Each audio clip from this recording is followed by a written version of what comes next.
Halo guys, balik lagi dengan Efek Anime.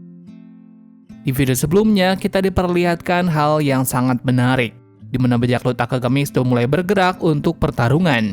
Dan tentu pertarungannya akan jadi pertarungan yang sangat epik. Pasalnya bajak laut mereka akhirnya bertarung setelah sekian lama tampil dalam cerita One Piece. Sebelum kita menuju topik utama, jangan lupa untuk klik dulu tombol subscribe dan aktifkan notifikasi loncengnya agar selalu mendapatkan update informasi seputar anime yang menarik dari kami. Dan berikut alur cerita One Piece Arc Egghead Part 11 versi Efek Anime.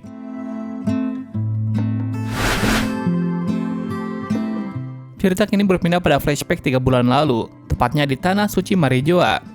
Pada saat itu, pemerintah dunia mendapat panggilan dari Egghead. Meski terputus-putus, tapi ada laporan kalau Dr. Vegapunk sedang meneliti abad kekosongan. Setelah menerima pesan itu, pemerintah dunia mengirim CV5 ke Egghead. Tujuannya tidak lain adalah untuk memastikan kebenaran berita tersebut. Tapi sayangnya mereka tidak mendapatkan bukti apapun. Setelah menyelesaikan penyelidikan, kapal mereka tiba-tiba menghilang saat perjalanan kembali. Lalu untuk menyelidiki hilangnya CP5, pertama dikirimlah CP7 menuju ke sana, lalu disusul dengan CP8. Tapi secara misterius, tidak ada yang kembali ke tempat pemerintah. Menanggapi keanehan yang terjadi, diadakanlah pertemuan antara Gorosei bersama satu sosok lain. Dan akhirnya pengkhianatan dari ilmuwan jenius Dr. Vegapunk ketahuan, di mana mereka menyadari secara jelas penyelidikan abad kekosongan yang dilakukan oleh Dr. Vegapunk. Gorosei lalu memutuskan untuk melenyapkannya. Mereka mengutus CP0 untuk tugas tersebut. Namun salah satu Gorosei memutuskan untuk pergi sendiri ke sana.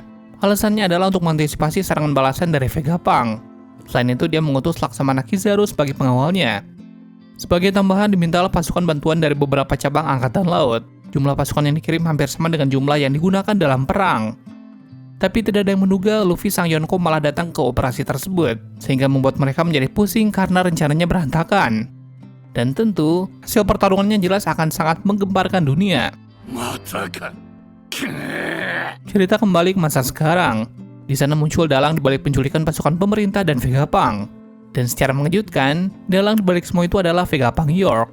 Dia berkata akan segera menjadi salah satu naga langit. Mendengarnya Vegapunk asli alias Stella jelas terkejut. Selain itu, York juga berniat menjadi satu-satunya Vegapunk. Lalu cerita berpindah beberapa jam sebelum insiden penculikan Stella. Di sana York mengumpulkan para Seraphim. Lalu dia menyuruh para Seraphim melakukan permintaannya.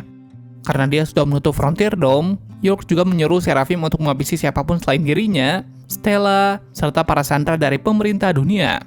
Selain itu, York sendiri sadar tidak cukup kuat untuk melawan satelit Vegapunk dan kelompok topi jerami. Jadi dia meminta Snake untuk berpura-pura mengubahnya menjadi batu, lalu mengembalikannya saat tidak ada yang melihat. Selain itu, York juga memberitahu tempat apa saja yang tidak boleh dirusak. Setelahnya barulah para Seraphim memulai pergerakan.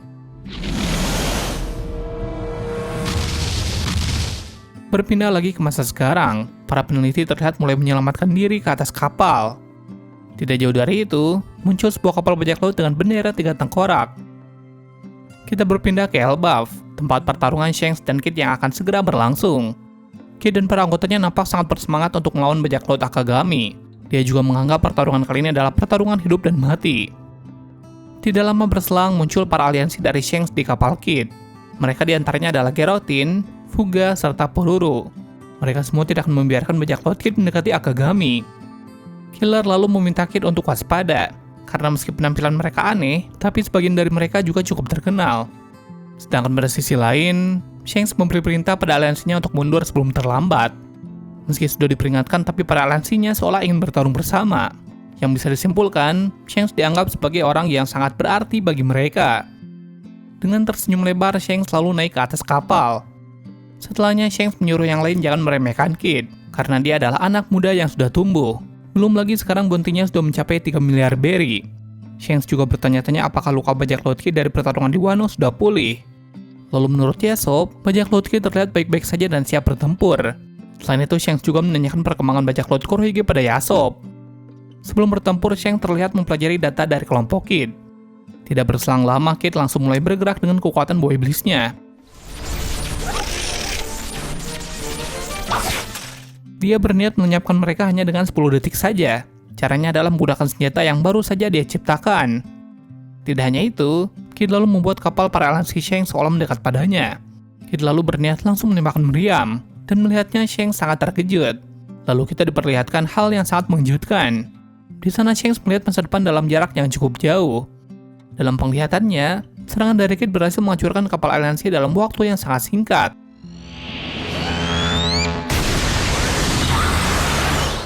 Menyadari situasi darurat yang akan segera terjadi, Shanks lalu berlari dengan sangat cepat. Dia juga menyuruh Dory dan Brogy untuk bersiap.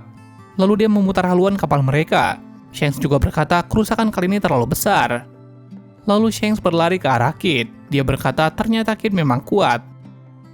Tidak berselang lama, Shanks sudah sampai di hadapan Kid. Melihatnya, Kid jelas sangat terkejut. Di sana Shanks mengeluarkan jurus Kemurasari pada Kid, yang langsung saja senjata itu hancur seketika.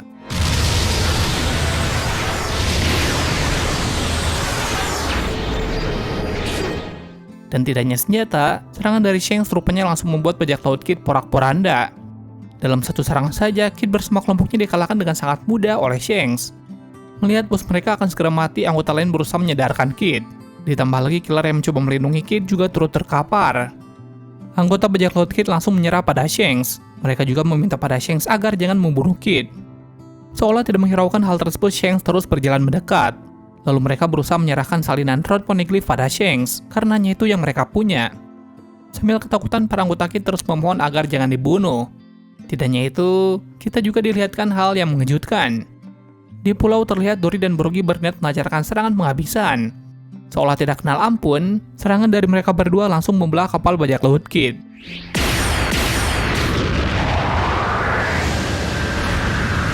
Dengan begitu, bajak laut yang diketuai oleh useless Kapten Kid dengan harga buronan 3 miliar berry telah hancur berkeping-keping. Dari hasil pertarungan tersebut, bajak laut Shanks mendapat tambahan 2 rod poneglyph. Dari pertarungan tadi kita bisa melihat kekuatan asli dari Shanks. Meski belum menggunakan kekuatan penuh, tapi kekuatannya sangat luar biasa. Terlebih lagi dia bisa melihat masa depan dalam jarak yang cukup jauh. Cerita kini berpindah pada tempat lain, yaitu di sebuah penjara. Di situ muncul orang yang meminta kunci sel pada penjaga. Orang itu ternyata adalah Perona. Mendengarnya, penjaga itu jelas tidak terima. Tapi dengan kekuatan buah iblisnya, mereka berhasil dikalahkan dengan cepat. Perona lalu mengambil kunci tersebut, dan di sana rupanya ada juga Koby yang sedang ditahan. Jadi bisa disimpulkan, kemungkinan tempat ini adalah pulau bajak laut Hachinosu. Di sana Perona berjalan menyusuri ruangan penjara, seolah dia sedang mencari seseorang di penjara tersebut. Lalu dia berhenti tepat di depan penjara Koby. Melihatnya, Perona langsung tahu kalau itu adalah Koby sang pahlawan. Perona mencoba membuat kesepakatan dengan Koby. Dia akan membebaskan Koby, dan sebagai gantinya Koby juga harus membebaskan Moria yang ditahan. Ternyata Moria ditahan di sel yang tidak jauh dari tempat itu. Mendengar nama Moria, Koby bingung karena harus bekerja sama dengan bajak laut, terlebih untuk melepaskan Gecko Moria. Tidak lama berselang terdengar berita kalau Koby sudah kabur dari penjara, yang artinya Koby menerima tawaran dari Perona. Kita juga diperlihatkan nilai buronan dari Koby, yaitu bintang 5 atau sekitar 500 juta berry. Harga buronan itu jelas dibuat oleh kelompok Cross Guild. Bintang 5 termasuk tinggi untuk nilai buronan angkatan laut, karena kebanyakan hanya 1 bintang saja. Mengetahuinya, para bajak laut bersemangat untuk segera menangkap Koby. Sedangkan pada sisi Koby, di sana terlihat Koby juga menyelamatkan para budak yang ditangkap. Alasannya karena Koby seorang angkatan laut, jadi dia harus menyelamatkan mereka. Lalu tiba-tiba, batu tengkorak alias Pizarro menyadari kaburnya Koby dan para budak. Dia juga menyuruh mereka untuk membawa Koby dan yang lain, sementara dirinya akan melaporkan pada Teach. Agar para budak selamat, Koby lalu berlari untuk menjadi umpan. Lalu di tempat lain, Shiryu tampak kesal karena Pizarro tidak menangkap Koby sendiri. Shiryu sendiri adalah pengguna buah iblis Suke-Suke no Mi, dan dia adalah manusia tembus pandang. Sedangkan Pizarro adalah pengguna buah iblis Shima-Shima, yaitu manusia pulau. Tidak lama berselang muncul anggota lain dari Kurohige. Dia adalah Vasco Shot, yaitu pengguna buah gabu-gabu alias manusia miras. Lalu ada juga Sanjuan Wolf, pengguna buah Deka-Deka, yaitu manusia pembesaran. Kembali pada Koby. Dia berniat mengulur waktu selama mungkin, sementara para budak bisa melarikan diri ke laut. Sambil berlari, kita diperlihatkan tujuan dari Kurohige pada kilas balik sebelumnya. Kurohige berniat membuat Pulau Hachinosu menjadi sebuah negara, yaitu negara yang punya keterkaitan dengan pemerintah dunia. Sementara Kurohige yang akan menjadi rajanya, tepatnya raja di kerajaan Kurohige. Koby disandra untuk dijadikan pertukaran dengan angkatan laut. Mendengar tujuan itu, dengan tegas Koby berkata itu adalah mimpi yang lucu, karena pasalnya angkatan laut tidak akan setuju dengan hal tersebut. Lalu Koby berkata kalau dia adalah anggota SWORD. Mendengar nama Sword, Kuzan menyuruh Kurohige melupakan rencana tadi, karena rencana itu akan gagal. Menurut Kuzan, Sword adalah anggota Angkatan Laut, tapi di sisi lain juga bukan anggota mereka.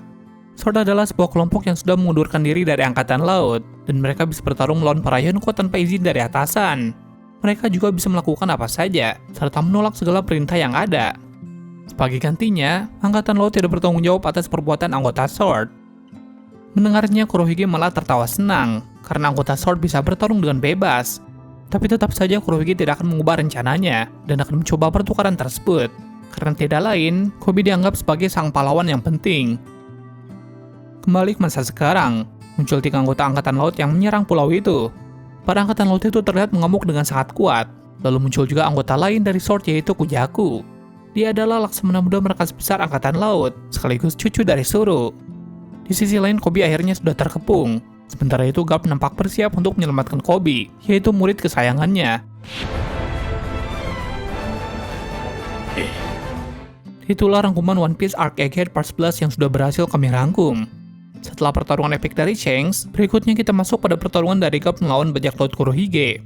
Dan tentu, pertarungan tersebut juga sangat menarik untuk ditunggu. Terima kasih sudah menonton video ini dan sampai jumpa di video selanjutnya.